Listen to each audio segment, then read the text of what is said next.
नमस्कार दोस्तों, स्वागत है आप सबका हमारे इस YouTube चैनल पर।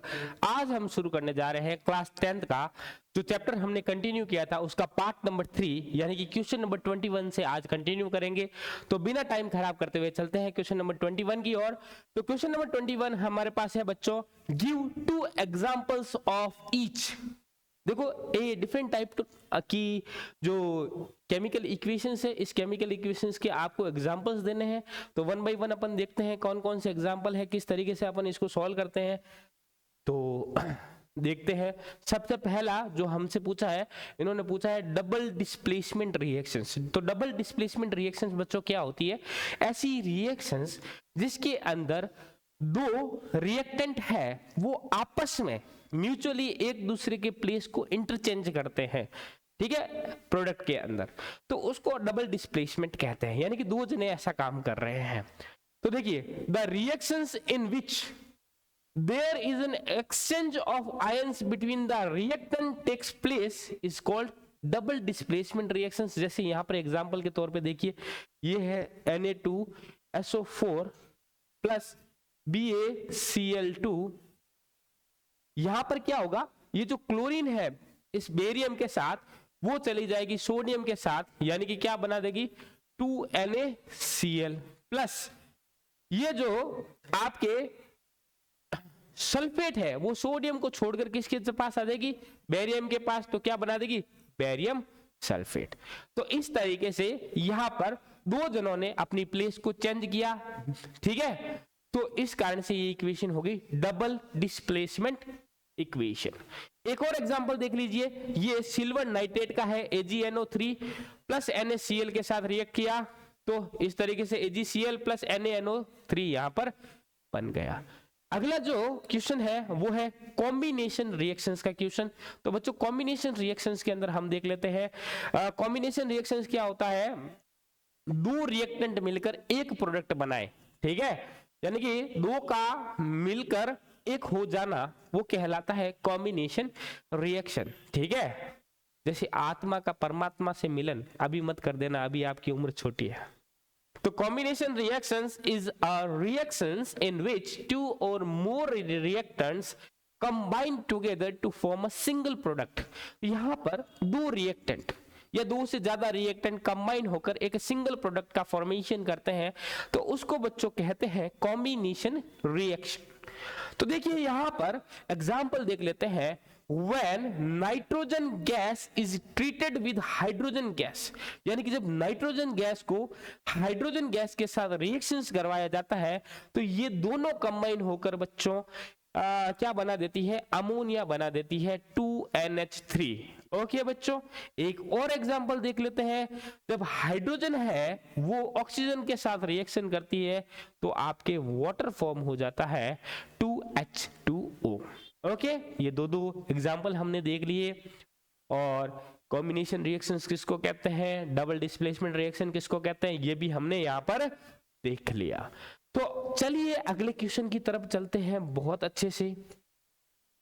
क्वेश्चन नंबर 22 है, डिफरेंस बताना है, डिफरेंशिएट वाला। डिफरेंशिएट वाले क्वेश्चंस है वो बहुत इंपॉर्टेंट रहते हैं आपके बोर्ड एग्जाम्स के लिए, क्योंकि ज्यादातर इस टाइप के क्वेश्चन की पूछने की जो संभावनाएं है, जो पॉसिबिलिटीज है वो ज्यादा रहती है बच्चों।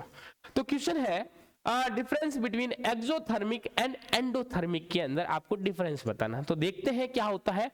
Exothermic reactions in which heat is released along with the formation of products. तो जब प्रोडक्ट फॉर्म होता है उसके साथ हीट भी रिलीज होती है, एक्सो बाहर निकलती है, इज कॉल्ड एक्सोथर्मिक रिएक्शन। लेकिन इसके अंदर हीट एनर्जी क्या होती है, अब्सॉर्ब होती है, यानी कि अंदर की तरफ जाती है, अब्सॉर्ब होती है, तो उसको बोलते हैं एंडोथर्मिक रिएक्शन। ओके बच्चों, products have less energy than reactant. जो प्रोडक्ट जो बनता है उसकी जो एनर्जी है वो लेस रहती है एज कंपैरेटिवली रिएक्टेंट के, जबकि यहां पर जो प्रोडक्ट है वो प्रोडक्ट के अंदर ज्यादा एनर्जी होगी किसके कंपैरिजन में, रिएक्टेंट के कंपैरिजन में। दो आपकी ने क्या लिख दिया, डिफरेंस लिख दिया, और एक एक एग्जांपल इन दोनों का लिख दीजिए। आपको पूरे में से पूरे इस तरह के क्वेश्चन जब आता है तो आपको मिल जाएंगे। तो देखिए ये कैल्शियम ऑक्साइड है, इसने रिएक्शन किया वाटर के साथ तो कैल्शियम हाइड्रोक्साइड बनाया। आपको इस वीडियो के नीचे कमेंट करके बताना है कैल्शियम ऑक्साइड को अपन क्या बोलते हैं, कैल्शियम हाइड्रोक्साइड को अपन क्या बोलते हैं, ठीक है, और इसमें क्या निकलती है, हीट रिलीज हो रही है। ओके, एग्जाम्पल दूसरा देखिए, इस एंडोथर्मिक का ये जो सिल्वर ब्रोमाइड है, ये सिल्वर ब्रोमाइड है वो सनलाइट के साथ प्रेजेंट कर मतलब रिएक्ट करता है, तो सिल्वर और ब्रोमाइड के अंदर ब्रेक डाउन हो जाता है और इसके अंदर जो एनर्जी है, हीट है, वो एब्जॉर्ब होती है। ओके, डिफरेंस समझ में आ गया, ये क्वेश्चन भी समझ में आ गया होगा।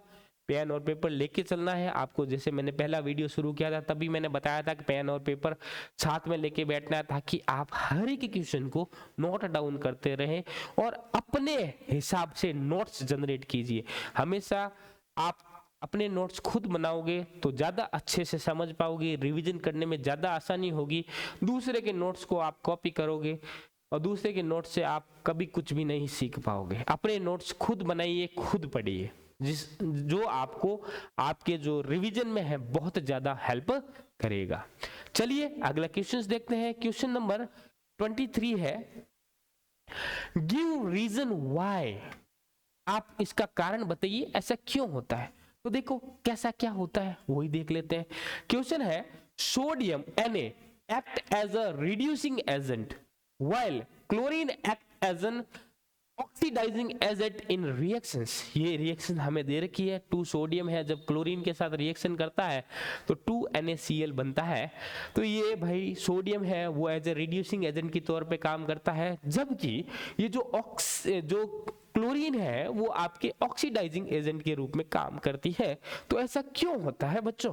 तो देखिए ऐसा इसलिए होता है, वो देखते हैं कि सोडियम लॉसेस इलेक्ट्रॉन, सोडियम के अंदर इलेक्ट्रॉन का क्या होता है बच्चों, लॉस होता है, एंड प्रोड्यूसेस सोडियम Na+ बना देता है, Na+ आयन फॉर्म कर देता है, and this sodium act as a reducing agent. तो इस प्रकार से जो सोडियम है वो एक्ट करता है एज अ रिड्यूसिंग एजेंट के तौर पर, यानी कि प्लस लगा, यानी कि जुड़ने के लिए रेडी है, बोले आ जाओ मेरे पास। And as it undergoes oxidation, जैसे ये ऑक्सीडेशन के अंदर जाता है। On the other hand chlorine gains electrons and forms chloride, और क्लोरीन क्या करती है, इलेक्ट्रॉन को गैन करती है और फॉर्म क्या करती है, क्लोराइड को फॉर्म करती है। Thus, chlorine act as an oxidizing agent as it undergoes reduction. Clear है, अच्छे से समझ आया क्या था ये। अगला देखते हैं, अगला क्वेश्चन है, white coloured AgCl silver chloride है वो turns grey When kept in sunlight, जब उसको सनलाइट में रखा जाता है तो ये व्हाइट कलर का है वो कन्वर्ट हो जाता है किसके अंदर बच्चों, ग्रे कलर में कन्वर्ट हो जाता है। तो ऐसा क्यों होता है बच्चों, देखिए white silver chloride turns grey in sunlight due to the decomposition of silver chloride. Silver chloride का डीकंपोजिशन यानी कि जो सिल्वर क्लोराइड है वो ब्रेक डाउन हो जाएगी इनटू सिल्वर एंड क्लोरीन के अंदर, सिल्वर और क्लोरीन यानी कि वो Ag सिल्वर एंड क्लोरीन के अंदर ब्रेक डाउन हो जाती है, इनका डीकंपोजिशन हो जाता है जब इसको सनलाइट में रखा जाता है, जिसके कारण ये कलर में किस में कन्वर्ट हो जाती है, ग्रे कलर में कन्वर्ट हो जाती है। और ये रिएक्शन एक एंडोथर्मिक रिएक्शन भी है। कैसी रिएक्शन है बच्चों, एंडोथर्मिक रिएक्शन है। चलिए आगे बढ़ते हैं, अगला क्वेश्चन देखते हैं। अगला क्वेश्चन देखिए, colour of the solution changes when iron nail is dipped into copper sulphate solution. तो कह रहा भाई ऐसे सॉल्यूशन का आपको कलर बताना है जब जो आयरन नेल जो लोहे की कील है उसको कॉपर सल्फेट के सॉल्यूशन के अंदर डुबाया जाता है, तो उसका सॉल्यूशन का कलर कैसा होगा वो देखते हैं। Iron nails when left dipped in blue copper sulphate, जब उसको ब्लू कॉपर सल्फेट सॉल्यूशन के अंदर डुबो दिया गया तब क्या होगा, it become brownish in colour, और ये कलर में कैसा हो जाएगा, ब्राउनिश भूरे कलर का हो जाएगा। And the blue colour of copper sulphate faded away, और जो ब्लू कलर है कॉपर सल्फेट का वो फेडेड अवे मतलब दूर चला जाएगा, ब्लू कलर चला गया, अब वो फेड हो जाएगा, मतलब कंप्लीटली फेड मतलब कलर उड़ जाएगा। फेरस है, कॉपर सल्फेट के साथ रिएक्शंस करेगा तो फेरस सल्फेट बनाएगा और कॉपर अलग हो जाएगा। ये देखो एक तरह की डिस्प्लेसमेंट रिएक्शन है। यहाँ पर देखो जो सल्फेट है वो यहाँ पर ऐड हुआ हुआ था, और जैसे ही रिएक्शन होगी तो इसको छोड़कर ये इसके पास चला जाता है, कॉपर बेचारा अकेला रह जाता है। तो ये सिंगल डिस्प्लेसमेंट रिएक्शन का भी एग्जाम्पल है।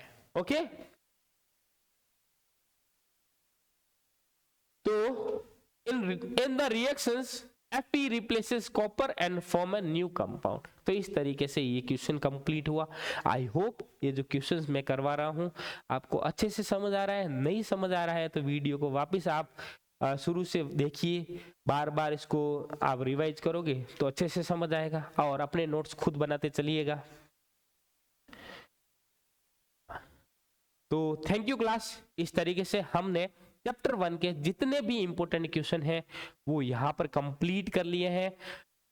इस तीनों जो वीडियो है, इस तीनों वीडियो को आप अच्छे से देखना। जितने भी क्वेश्चंस आते हैं ये क्वेश्चन अगर आप पढ़ लेते हो तो आई होप इस चैप्टर से कुछ भी बाहर नहीं जाएगा। सारे टॉपिक इस क्वेश्चंस में मैंने कवर किए हैं। अगले वीडियो में एक नया चैप्टर शुरू करेंगे। Thank you class, have a good day.